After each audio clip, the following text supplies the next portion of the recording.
தனது தாயான தேவகூதியினிடத்துல மோட்சத்தை அடையறதுக்கு உண்டான வழியை ஸ்டெப் பை ஸ்டெப்பா சொல்றார்.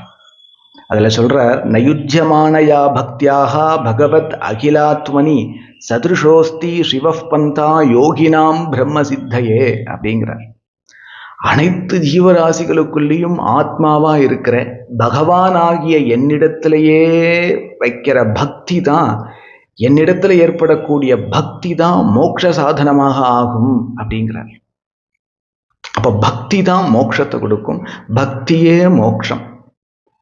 சுத்த சாத்வீகமான கிருஷ்ண பிரேம பக்தியை விட தனியா ஒரு முக்தி அப்படின்னு ஒரு பிரக்கிரியை கிடையாது. பக்தி தான் முக்தி.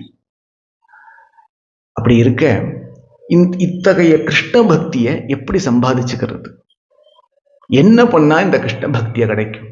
என்ன ஜபம் பண்ணணுமா, நாம சங்கீர்த்தனம் பண்ணணுமா, சப்தாக கிரமேண பாகவதம் பாராயணம் பண்ணணுமா, திவ்ய தேசங்கள் யாத்திரை என்ன பண்ணா கிடைக்கும்?